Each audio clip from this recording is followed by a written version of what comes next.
जैसा कि आपने थंबनेल के अंदर देखा ही होगा, आज के इस वीडियो में हम ऐसे टॉपिक के ऊपर बात करेंगे जो हर पैरालिसिस पेशेंट के लिए बहुत ही जरूरी होगा। आज हम इस वीडियो में ये बताएंगे कि रोबोटिक थेरेपी और मैनुअल थेरेपी में क्या डिफरेंस है और ये किस तरीके से पैरालिसिस पेशेंट को रिकवरी देती है या फिर कितनी हेल्पफुल होती है। बहुत से पेशेंट्स मुझे मैसेज कर रहे थे, कॉल कर रहे थे, वो मुझसे बोल रहे थे कि सर हम रोबोटिक थेरेपी ले रहे हैं, क्या हमें रोबोटिक थेरेपी लेना चाहिए या फिर नहीं, और यदि लेनी चाहिए तो कौन सी थेरेपी ऐसी है जिससे हम अपनी पैरालिसिस की कंडीशन को बेहतर बना सकते हैं। या फिर कई लोग ऐसा भी बोल रहे थे कि सर मैनुअल थेरेपी ज्यादा अच्छी होती है या फिर रोबोटिक थेरेपी, इसके ऊपर वीडियो बनाइए। तो मैं आज इन्हीं टॉपिक्स के ऊपर बात करूंगा। तो वीडियो को शुरू करने से पहले मैं आपसे निवेदन करूंगा कि हमारे चैनल को लाइक, शेयर एंड सब्सक्राइब जरूर कीजिएगा और इस वीडियो को उन तक जरूर पहुंचाइएगा जो पैरालिसिस की कंडीशन से बहुत ही ज्यादा सरवाइव कर रहा है। तो चलिए वीडियो की ओर आगे बढ़ते हैं। सबसे पहले हम ये जानते हैं कि रोबोटिक थेरेपी और मैनुअल थेरेपी में क्या डिफरेंस होता है और कौन सी थेरेपी हमें लेना चाहिए, कौन सी बेहतर होती है। तो देखिए, सबसे पहले आते हैं रोबोटिक थेरेपी की ओर। तो रोबोटिक थेरेपी एक ऐसी थेरेपी होती है जिसके अंदर पेशेंट की जो एक्सरसाइज होती है वो रोबोट के थ्रू कराई जाती है या फिर एडवांस मशीन के थ्रू कराई जाती है, जो कि आजकल बहुत ही प्रचलन में है। जैसा कि आपने अभी भी देखा होगा, बहुत से एड्स आते होंगे आपके पास, बहुत से लोग बोलते हैं कि वहां पर रोबोट के थ्रू ट्रीटमेंट कराया जाता है। एक रोबोट के अंदर पेशेंट को बांध दिया जाता है, वो मशीन उस पर काम करती है और उसको एक मूवमेंट प्रोवाइड करती है, उसे बोला जाता है रोबोटिक थेरेपी। और सेकंड आती है हमारी मैनुअल थेरेपी, जो कि एक पर्सन या फिर किसी फिजियोथेरेपिस्ट के द्वारा कराई जाती है। उसके अंदर आपको पूरे जॉइंट्स, पूरे मसल्स, पूरी नर्व्स पर काम किया जाता है। मैनुअल थेरेपी के अंदर पेशेंट की जो एक्सरसाइज होती है वो फिजियोथेरेपिस्ट के द्वारा ली जाती है, जिसे बोला जाता है मैनुअल थेरेपी। रुक जाओ, 1 2 3 स्टार्ट। अब बात करते हैं कि इन दोनों में से कौन सी बेहतर है और कौन सी हमें करानी चाहिए।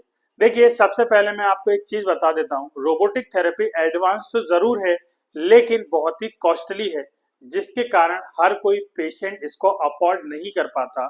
यदि आपने भी कभी किसी क्लिनिक पर विजिट किया हो या फिर किसी हॉस्पिटल में विजिट किया हो जहां पर रोबोटिक थेरेपी कराई जाती है, उसका चार्ज बेसिकली 3,500 से 4,000 तक का होता है, जो कि पर सेशन का होता है, जो कि आम इंसान के लिए बहुत ही ज्यादा कॉस्टली होता है। कई पेशेंट इसको करा तो लेते हैं लेकिन एक महीने में इतनी कॉस्ट हो जाती है कि वो पेशेंट उसको नेक्स्ट मंथ में कंटिन्यूस नहीं कर पाता, जिसके कारण उसकी रिकवरी बहुत ही स्लो होने लगती है और जो वो चाहता है, जो रिस्पॉन्स लेना चाहता है, वो प्रॉपर नहीं आ पाता। तो हमें रोबोटिक थेरेपी लेनी चाहिए या नहीं, अब बात इस पर करते हैं। देखिए, यदि आपका बजट बहुत ही ज्यादा है और यदि आप चाहते हैं कि बस हमें ट्रीटमेंट मिलता रहे, हम ट्रीटमेंट लेते रहें, तो आप रोबोटिक थेरेपी करा सकते हैं। लेकिन मैं सबसे ज्यादा मैनुअल थेरेपी को प्रिफर करूंगा, क्योंकि रोबोटिक थेरेपी के अंदर एक नेगेटिव पॉइंट ऐसा है जो हर पैरालिसिस पेशेंट को बहुत ही नुकसानदायक है। तो चलिए जानते हैं उसके बारे में।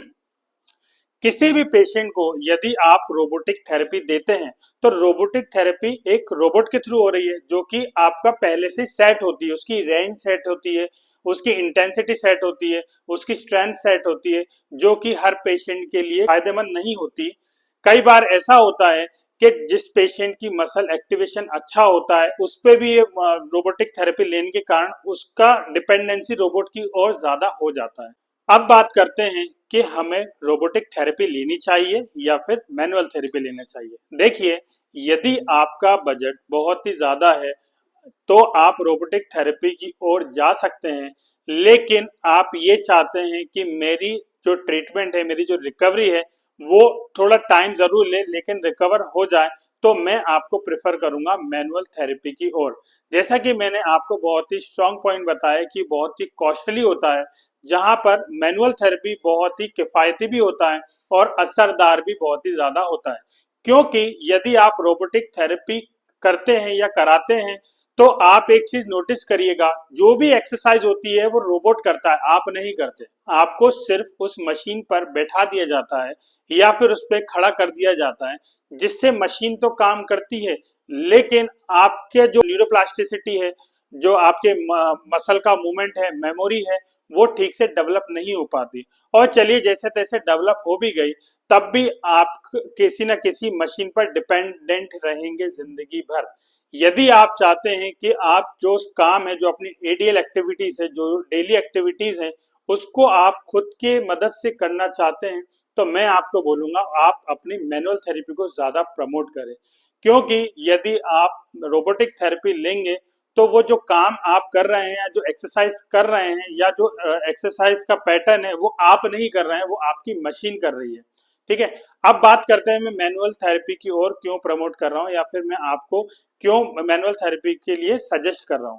क्योंकि मैनुअल थेरेपी में आपकी स्ट्रेंथ कितनी है, आपकी कितनी स्ट्रेंथ पे काम करना चाहिए, आपकी किस मसल्स पे काम करना चाहिए, कौन सा जॉइंट एडिशन है, कौन सा जॉइंट इनएक्टिव, कौन सी मसल इनएक्टिवेट है, कौन सा जॉइंट चिपका हुआ है, ये सारी चीज फिजियोथेरेपिस्ट असेसमेंट करने के बाद आपकी एक ट्रीटमेंट प्रोटोकॉल बनाता है, जो आपके लिए परफेक्ट होता है।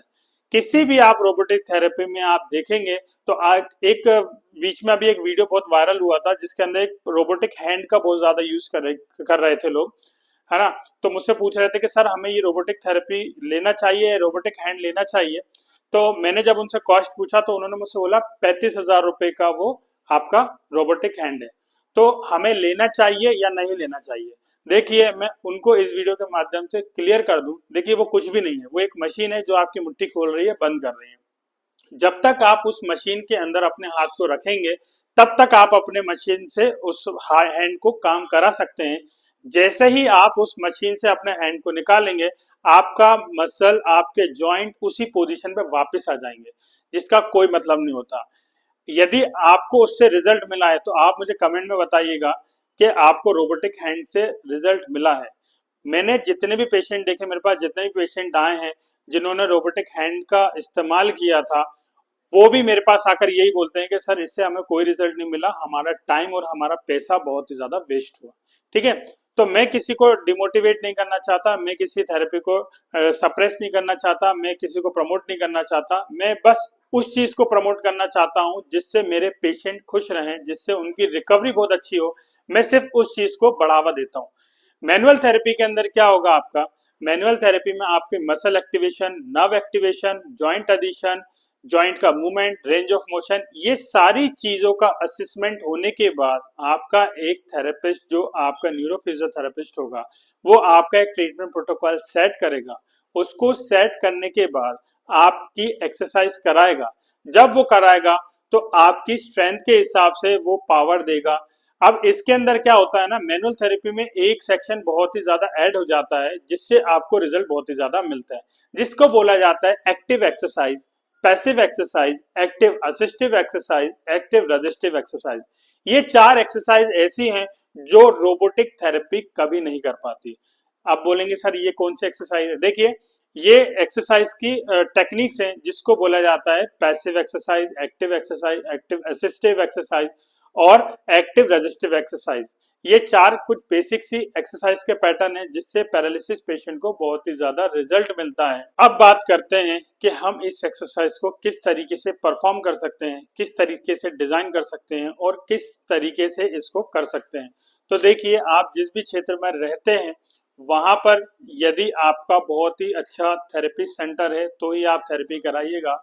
यदि आप गलत एक्सरसाइज कराएंगे, गलत तरीके से कराएंगे, तो आपकी रिकवरी में और रिजल्ट में बहुत ही ज्यादा चेंजेस देखने को आपको मिलेगा। यदि आप किसी अच्छे फिजियोथेरेपिस्ट से अपना ट्रीटमेंट लेंगे, तो आपको रिजल्ट देखने को मिलेगा। बहुत से पेशेंट मुझसे पूछते हैं कि सर हमें 5 साल हो गया, 7 साल हो गया, 10 साल हो गया, या फिर 15 साल हो गया, हम बहुत टाइम से फिजियोथेरेपी ले रहे हैं, लेकिन हमें रिजल्ट नहीं मिल पा रहा। आखिर कारण क्या है?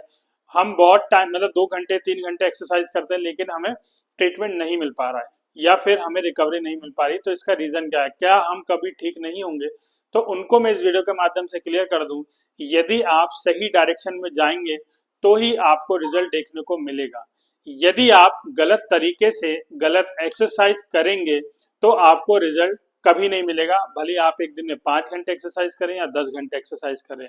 यदि आप सही तरीके से आधे घंटे भी एक्सरसाइज करेंगे, तो भी आपको रिजल्ट देखने को मिलेगा। वो डिपेंड करता है आपके थेरेपिस्ट के ऊपर और उसके ट्रीटमेंट प्रोटोकॉल के ऊपर। यदि आपको ये वीडियो यूजफुल लगी हो तो इस वीडियो को उन तक जरूर पहुंचाइएगा जो पैरालिसिस की कंडीशन से सर्वाइव कर रहे हैं। यदि आपको प्रॉपर ट्रीटमेंट नहीं मिल पा रहा, यदि आप हमसे ट्रीटमेंट लेना चाहते हैं तो आप हमारे सेंटर पर आकर हमसे ट्रीटमेंट ले सकते हैं। हमारे यहाँ पर रहने, खाने और 2 टाइम ट्रीटमेंट की फैसिलिटीज अवेलेबल है। यदि आप किसी कारण से हमारे सेंटर पर नहीं आ पा रहे हैं तो आप ऑनलाइन सेशन लेकर भी अपनी कंडीशन को कुछ बेहतर बना सकते हैं। ये बेसिकली उन पेशेंट्स के लिए होता है जो बिल्कुल बेड रिडन होते हैं और किसी कारण से हमारे सेंटर पर नहीं आ पाते, या फिर ऐसे पेशेंट जो फॉरेन में रहते हैं। तो चलिए मिलते हैं नेक्स्ट वीडियो में, जब तक के लिए शुक्रिया।